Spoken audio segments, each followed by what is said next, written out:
أرئست زينا بجنوسايداوي سرعة أبي أحمد أبي كتما مغلب استفصم دبداب نفاريت وق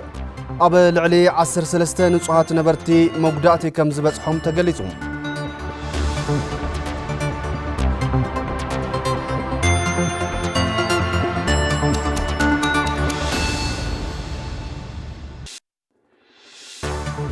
مكتل بريزيدنت تግራይ አይተ አማኑኤል አሰፋ አስተምሮታትን ክብርታትን ስሙይ መራሒና መለስ ዜናዊ ሕዚ ገጢሙና ንዘሎ ሓደጋ ንምቕልባስ ክንጥቀመሉ ይግባእ ኢሎም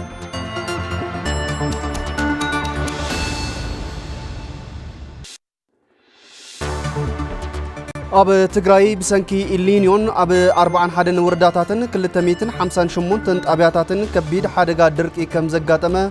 ኮሚሽን አመራርሓን ስጋት ሓደጋን ድልውነትን ትግራይ አፍሊጡ ዝብሉን ካልኦትን ናይ ዝዕለት ቀንዲ ነጥብታት እዮም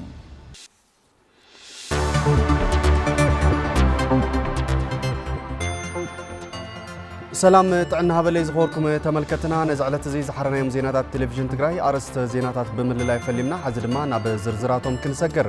ዜናታት ብምምራሕ ሃፍቲ ገብሩ በመዳይ ምልክት ቋንቋ ድማ ሰለሞን ሃይሉ ምስ መላእ ሰሙያ ስቱዲዮ ቴሌቪዥን ትግራይ حبيرناكم كنصنحنا نمكتالكم بمعدام ناب فلاماي زينا كسجر بجنوسايداوي سرعة أبي أحمد أبي كتما مقالة كباب دعرو بستفصم دبداب النفاريت وق ودخل تعامة أنزر كبم 10 نصحات نبرتي مقداتي كم زبطهم تجلسهم زي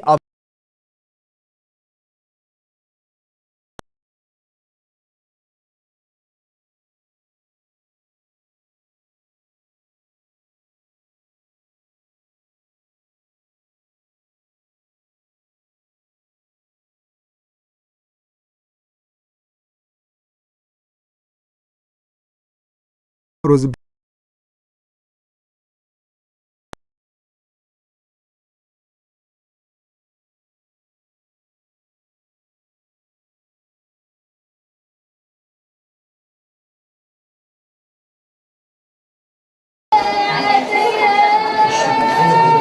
بتي متكعتي قدات زبصحهم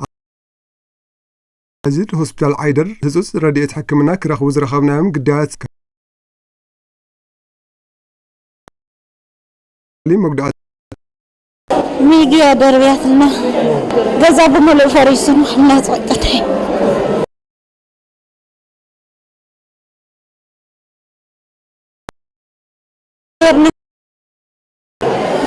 أو يا دربيات تبع المريضة كاتمتنا متأخر لانجوج وقعتني عرفتني قالوا تشاوت اللي زنور ترجع ويجرين إريا بأشياء متشاوتي قال زبها البوتاي هساونتم بمزح هساونتم زركولو ويكعم مونوريايو أو زبوتها زيو وقاتي ملله هندوت يا مسيا على لا أو زترف جزوت درجة لين بخواوي ولا بتوقع لا مستوى تايره بتعني حدا جنانيرو ما أمر عينيرا مصدق لا سرحنا لا زلالنا مالتي قاوش يتروحون دمت نتي أمر سيد فانا نقدر فسيسن زنا جزا في الرأس مالت فريس كل سنتي تغير أجري إيدي كلتي رأسي هاي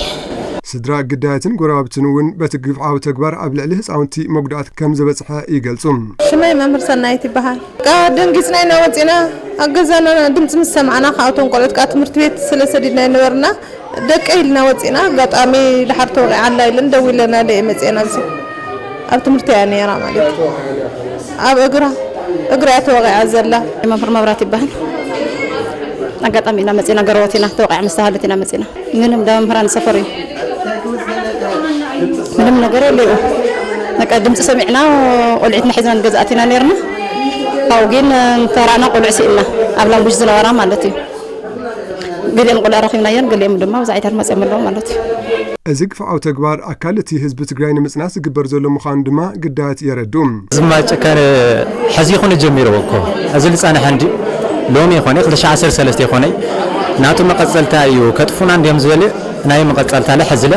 ይኸው ኣብ ንጹሃን ዜጋታት ህፃውንቲ አዴታት አብዝለለው ልቦታይ ኣብ ኮምፕሬሄንሲቭ ስፔሻላይዝድ ሆስፒታል ዓይደር መተሓዋሪ ጉጅለ ሃንደወታዊ ሕክምና ኣይተ ብርሃኑ ሃይለማርያም በቲ መጥቃዕቲ ሓደ ወዲ 2 ዓመት ህፃን ዝርከቦም 13 ነበርቲ መጉዳእቲ ከም ዝበፅሖም ኣረዲዮም ዛጊድ ዝመፅና ያው ላብ 13 ተሓከምቲ መፅኦምና እዮም ያው ካብቶም 13 ተሓከምቲ 5 ህፃውንቲ 2 ዓመት ዝርከቦም ኣለውና ያው ቶም ዝተረፉ ደሞ ያው 8 ዝኣኽሉ ያው ከ18 ዓመት ብላዕሊ እዮም ማለት ያው እቲ መጉዳእቲ ዝተፈላለዩ መጉዳእቲ እዩ ኣብ ርእሶም ዝተጎድኡ ኣለውና ናይ እግሪ ስብራት እውን ዝገጠሞም ኣለዉ ቶም ተጎዲኦም ዘለዉ ግን ኣብ ህፃውንቲ ኣለውና ከይድ ዝበለ መጉዳእቲ ዘለዎ ኣብ ናይ ዓበይቲ እውን ሓንቲ ጓል ኣንስተይቲ ላትና ከይድ ዝበለ ኣለዋ ማለት እዩ ከቢድ መጉዳእቲ ኣካል ዝበፅሖም ሕክምናዊ ክትትል ይግበረሎም ከም ዘሎ ዝገለጹ ኣይተ ብርሃኑም ዛጊድ ዝተመዝገበ ሞት ከም ዘየለ ኣረዲዮም بتمساسال زينا حزب تግራይ ካብ ገጸ ምድሪ ከየጥፈአ ድቃስ ዘይወስዶ ጆኖሳይደር ስርዓት ብልጽግና ህካይዶም ዝቐነየ ደብዳባት ድሮንን ኣየርን ብምቕጻል ሎሚ ነሐሰ 14 2018 ዓመተ ምህረት ረፋድ ኣብ ከተማ መቐለ ደብዳብ ነፈርቲ ውግእ ከም ዘካየደ ቤት ጽሕፈት ጉዳያት ኮሙኒኬሽን ትግራይ ኣፍሊጦም እቲ ጆኖሳይደር ስርዓት ኣብ ከተማ መቐለ ኣብ ክልተ ቦታታት ደብዳብ ከም ዘካየደ ዝገለጸት ቢሮ ተሓደ ኣብ ክፍለ ከተማ ሓወልቲ ጣብያ መሞና ቀጠና 27 ከባቢ እንዳ ማርያም ኣብ መንበረ ኣባይቲ ምዃኑን ክሳብ ሕዚብ ዘሎ መረዳእታ በቲ ደብዳብ 13 ንጹሃት ሰባት ብኸቢድን ቀሊልን ቆሲሎም ንሕክምና ናብ ሆስፒታል ኣትዮም ከም ዘለውን ገሊጾም እቲ ካልኣይ ድማ ኣብ ከባቢ ኩሓ ኮይኑ ብኣጋጣሚ ዝበፅሐ ሓደጋ ከም ዘየለ ድማ ኣረዲዮም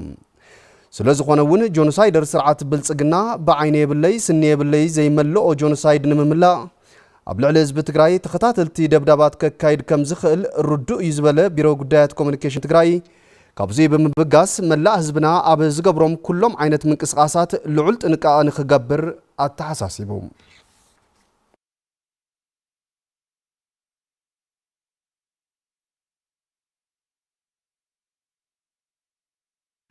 ዝኸበርኩም ተመልከትና ንግዳያት ጽንዓት ብምምናይ ናብ ዝቕጽል ዜና ክሰግር ተጋዳላይ መለስን ኩሎም ስዋኣትን ዝሓለፍሉ ዕላማ ህልውና ህዝቢ ውሕስ በመግባር ሰላማዊት ዲሞክራሲያዊትን ልምዕትን ትግራይ ንምጋሃድን መሰል ዓርሰ ውሳነ ህዝቢ ትግራይ ንምርጋፅን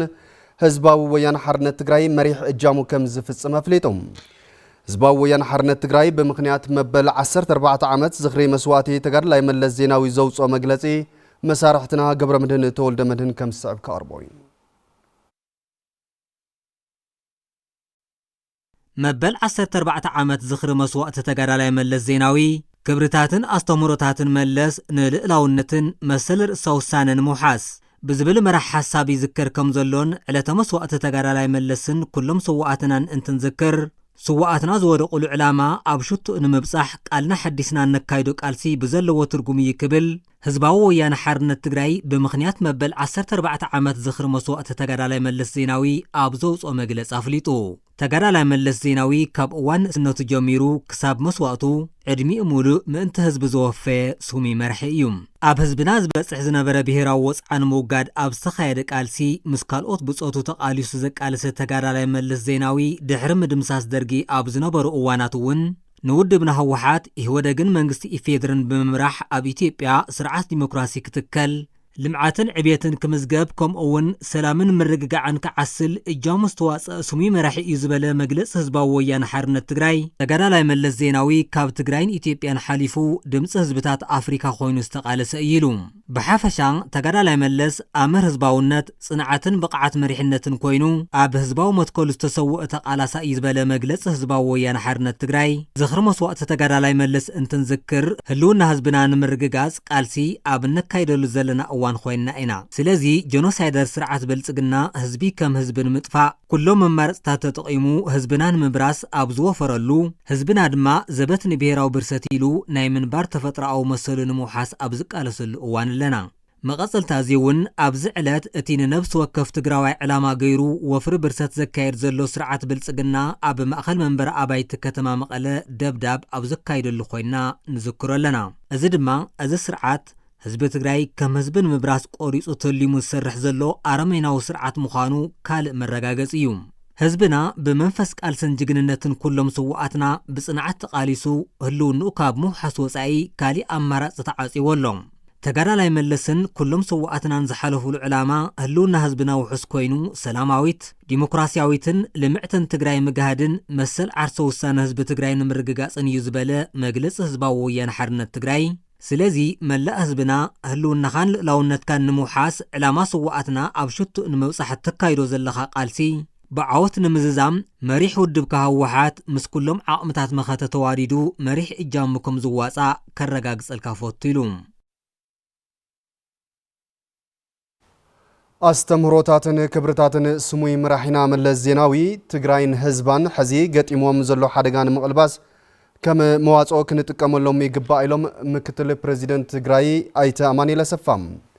أيتا أماني لسفان زيزبلو زخري مسواتي مبل 14 عامت سموي مراحنا من الزيناوي أبستقايد اللو أوانيو في الساعات يون قبر أبزقي توسخ يزرلو زخري مبل 14 عامت سموي مراح ملس زيناوي كبرتاتنا استمرتاتن ملس نموحاس اللاوة لو علاونتن مسل عرس وصانن بزبل مرح حساب عبي استذكر اللقوان استرخبو مكتل بريزيدانت فنكست تقراي ايتا اماني لسفام مسوات ملس تنذكر استمرتاتن كبرتاتون تقراي حزقت اموازن لحدقان مقلباس كما موازعو كنت اكاملهم يقبائلهم لهم زبن زخري مسواتي تقراي ملس زيناوي بستفلي من قدينا نخبر زلنا تقراي ملس زيناوي كاب السواء جميرو ببعمتو استفليو نقرات اللو حزل لنا اللخنتاتون وعلو استفلي بحر اللو حزي اتم مسوات النت استخفل اللهم علاماتات اب حدقا وديقوم اللو نابنو بروم نمملاس سبح درقوينا لنا نمسواتي ملسن نخالقتو ننتنذكر كلهم ندحري تمليسكا اتم زقبروهم اتم استزاروهم اتم صحفوهم نقرات كترخلخا حزو خوينهم زقبروهم يمثلوا حزو خوينهم زقمتوا مفتح يمثل بزح مواصق قميطهم يوم ملسن بصوتن زخفلوا مسواتي علامو بمردان قالنا بمحداسن حزنا كايدو زلنا قال سلاوه ناب ጭቡጥ عاوت كنقيرو يغباون يلوم ايتماني لسفام بعل ملس كالوت ورق زخونو بصوتن مسواتي زخفل علامه اب حدقان توديقو حتتات حزب تግራይ حزون ملسن تسينو ناين بعل ملسن بصوتن استمروتات ليغاسيتات كبرتات حسكا ابت علامه دويلكا نحطوتات حزب تግራይ ملس مهابي كالي لذي ابز علت زي داغم قالنا نحدثلي ابز حزي زلنا لخنتات زنيه ناي تግራይ ጉዳይ ይኹን ابزي فوكس غيرنا حبيرنا تزاتينا مفتحتات انتقميتنا كنسجر نخلينا بريزيدانت أكاديمي مراح ملس زيناوي بروفيسور كنف إبراهيم استمرتاتن طبب مريحنتن ملس كقصل أسرو زختلو مرحت مفراي وصاني امسبلو نزين متكبارن كبرتات ملس نمعك أبن دمام أكاديمي مراح ملس زيناوي كلف قداي جيرو يسرحلو كمزلو قليصهم ملس أب عالمنا زفروي سميات مراحتي زنبرام صبق بحرة فلتأتن كألتن زمال أخوينو بقالس هزو تقراي تفتيرو نقالس هزوي نيرو مئنت هزبون استسوأ بلوز مراحي أوزو زلنا يو موائل أكاديمي مراح ملس زيناوي كأند علامو اتهم كعقاو زقبهم كبرتات ملس كعقاو مقبارن نابز قص الولدتات انتي تقرارز محلفو مقبارني حدا قندوراي زا أكاديمي زي ملس زيناوي بتوسعون ناي كلهم تكالات تقراي خون زلوا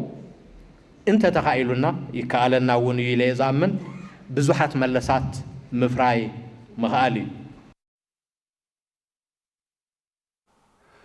سموي مراحنا ملس زيناوي لعل كل مداو بقعات زوننن فولي مراح منبارون مقالستو قليصهم حزي كم هزبي زلونا حدقاتات اللونا نمسقار كبرتات ملس مفتاشن متكامن كم زدلون مقالستو تقارلاي قبر صادقن امباسادر تولد قبرون اغنزيبهم حزون فساعات يون قبر ابزقي كوصليو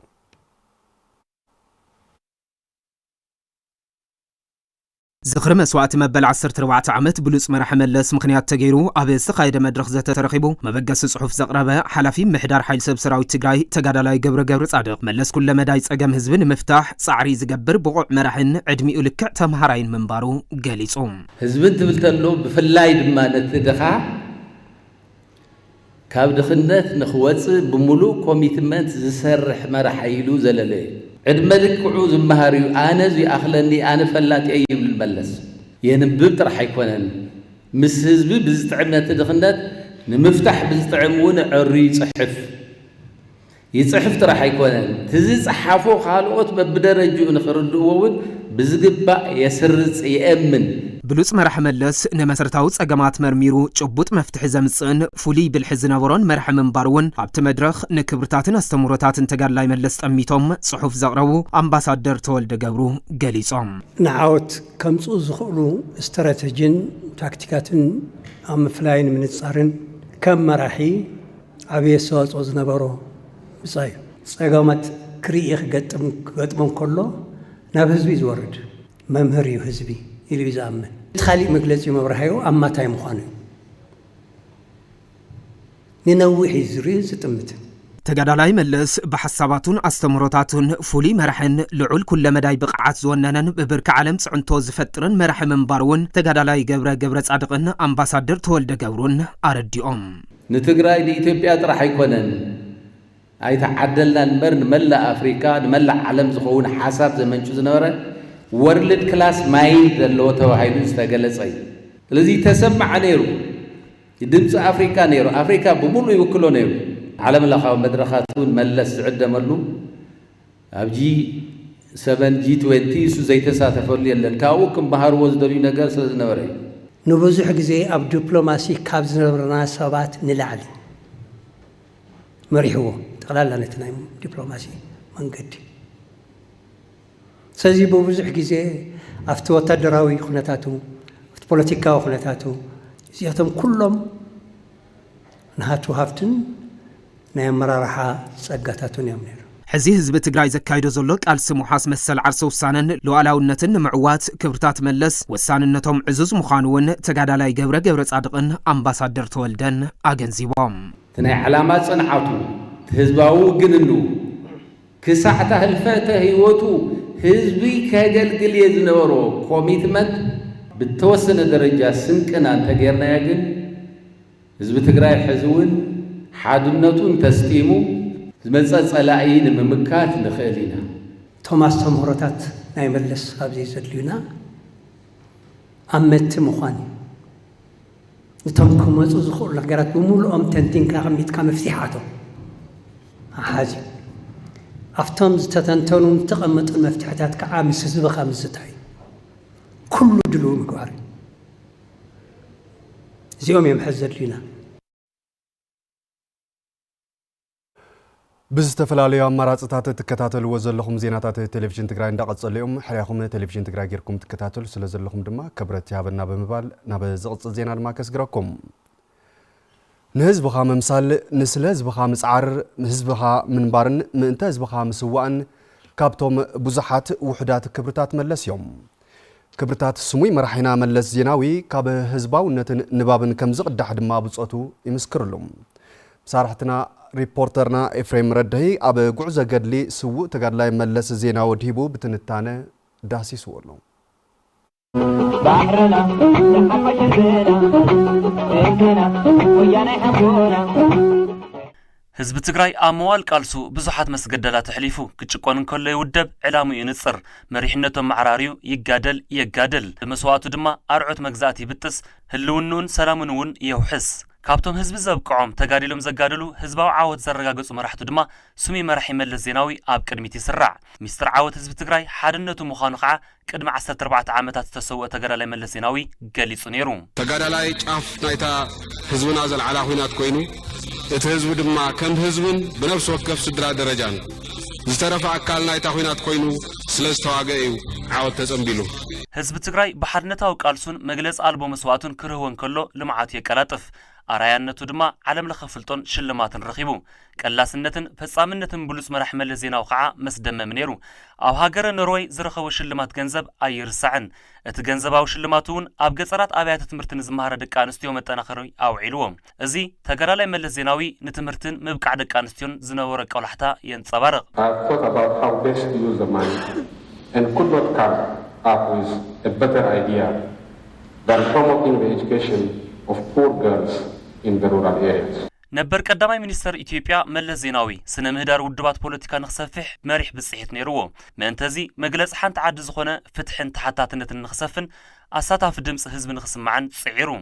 ኣብ ስነ ሞጎት ዝተመርኮሰ ባህሊ ዲሞክራሲ ንኽዕንብብ ብዝሃ መድበለ ውድባት ፖለቲካ ክጠናኸራ ድማ ይኣምን ነይሩ ዝተፈላለዩ ራእያታት ዘለዎም ፓርቲታት ብሰላማዊ መንገዲ ምቅላሶም ንቡር ኣሰራርሓ ናይ ሕብረ ፓርቲያዊ ስርዓት እዩ እዞም ዝተፈላለዩ ፖለቲካዊ ፓርቲታት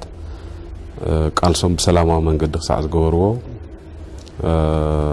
ኣራእዮም ብዘይግድሽ ይውሓድ ይብዛሕ ኣስተዋጽኦን ዲሞክራሲ ይገብሩ እዮም ኢልካ እውን ክእመን ይከኣል እዩ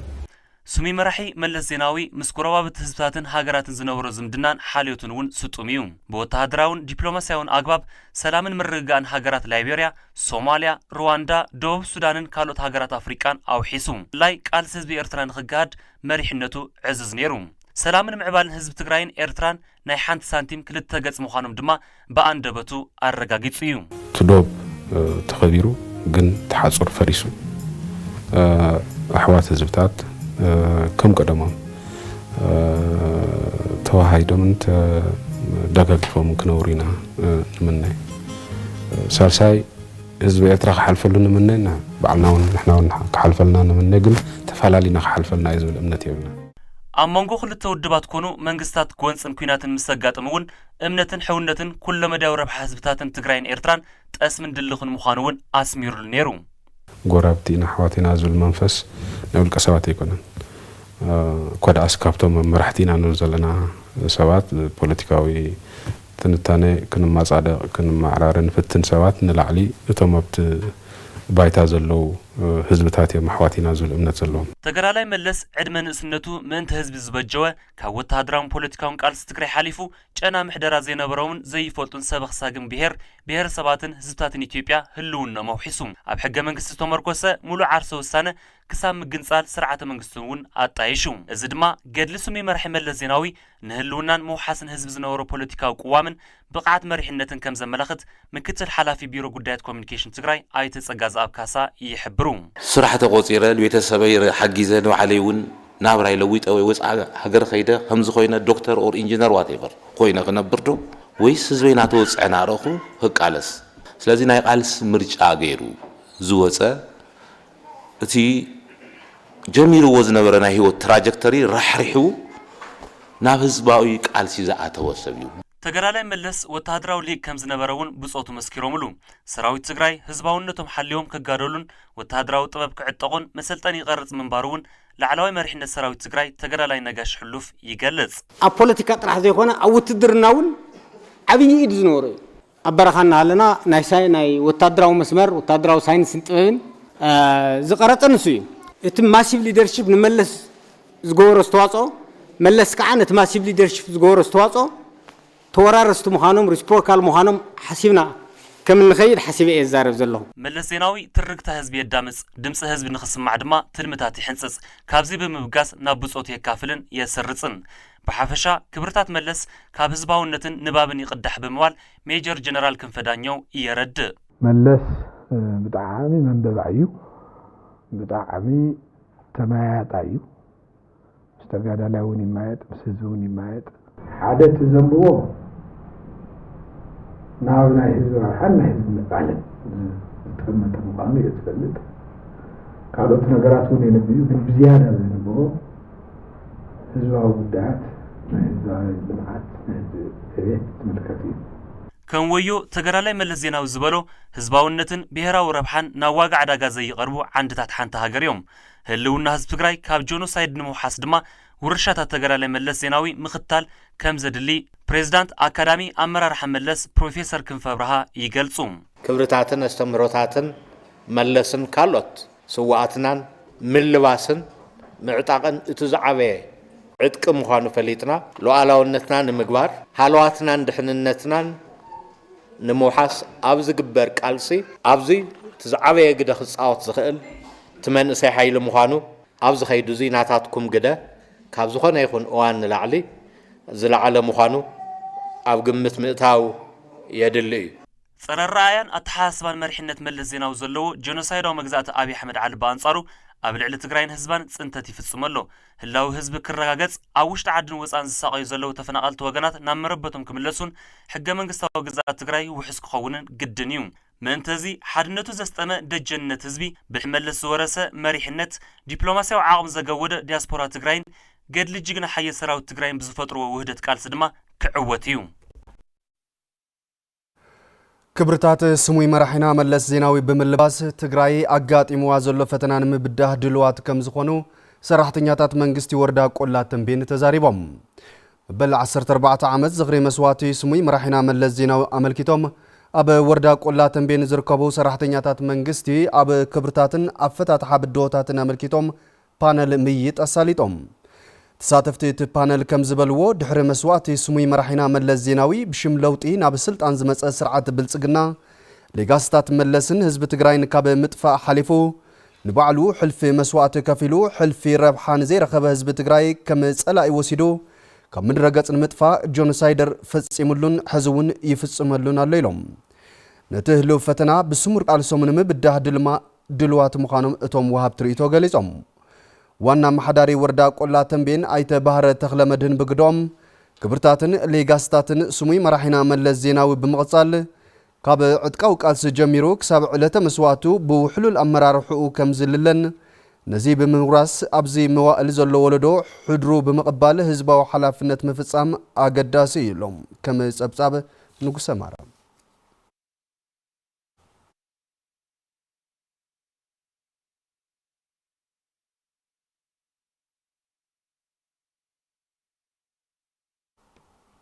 ቅድሜና በስፖርታው ጸብጻባት ምስጋርና ድማ እትናይ መወዳእታ ዝርዝር ዜና ናባኹም ከብሎም ኣብ ትግራይ ብሰንኪ ኤልኒዮን ኣብ 41 ወረዳታትን 258 ጣብያታትን ከቢድ ሓደጋ ድርቂ ከም ዘጋጠመ ኮሚሽን ኣመራርሓን ስጋት ሓደጋን ድልውነትን ትግራይ ኣፍሊጦም ብምኽንያት ዘጋጠመ ድርቂ ልዕሊ 3.3 ሚልዮን እንስሳት ብሕፅረት ቀለብ ይጥቃዓ ከም ዘለዋ ዝገለጸት ኮሚሽን ነዚ ንምፍታሕ ትቀንዲ መፍትሒ ዓርሰ ምርኮሳ ምጥንኻር ወሳኒ ከም ዝኾነ ገሊጹ ገብረ መድን ተወልደ መድን ብዝርዝር ሒዝዎ ኣሎ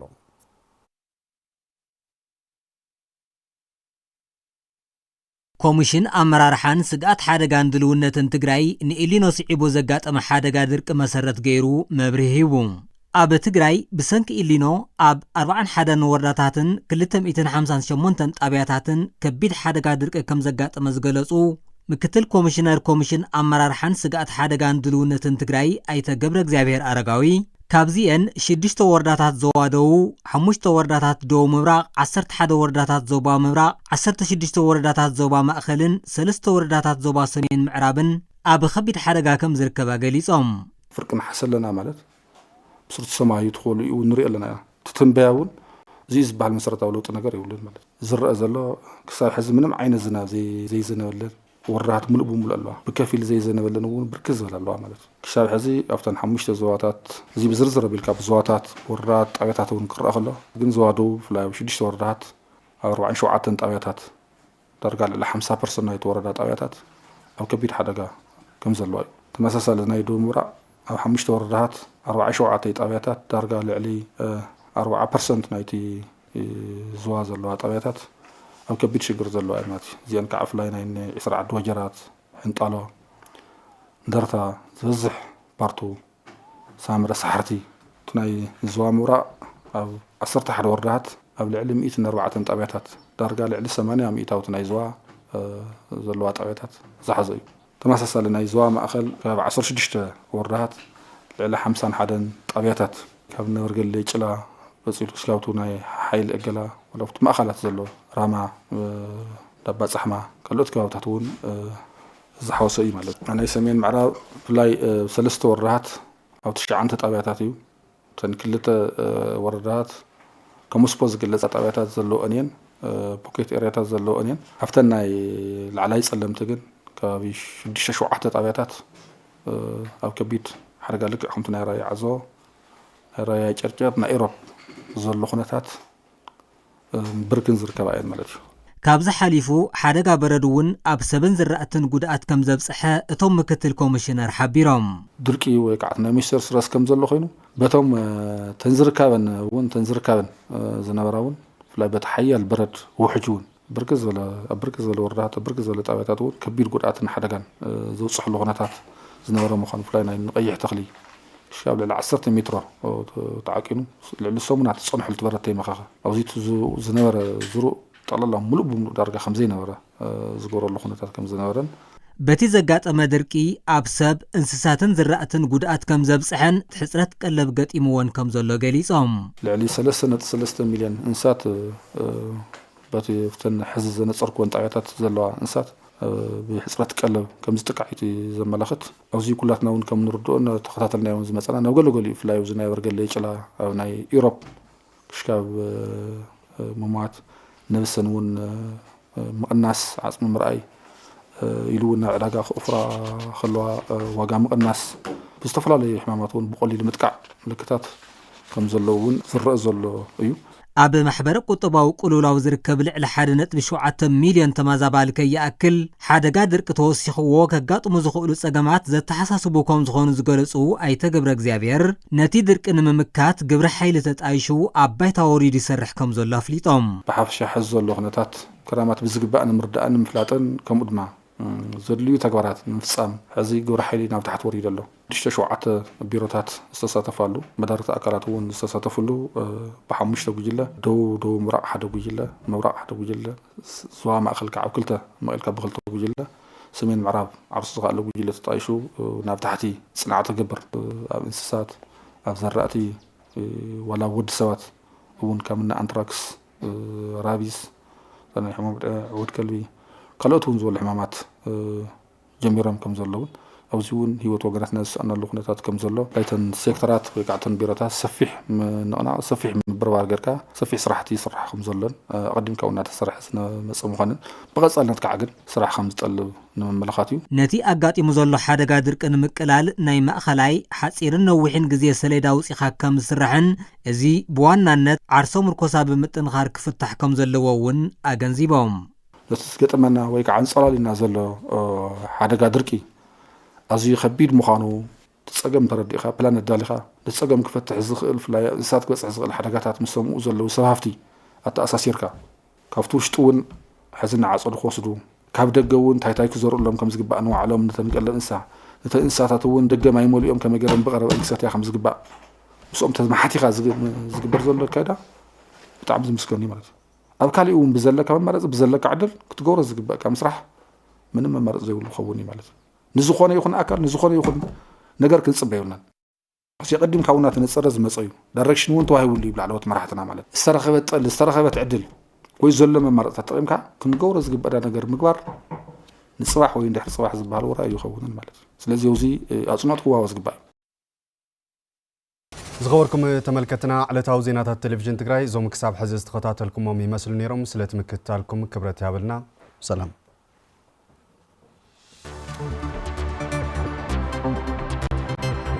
Thank you.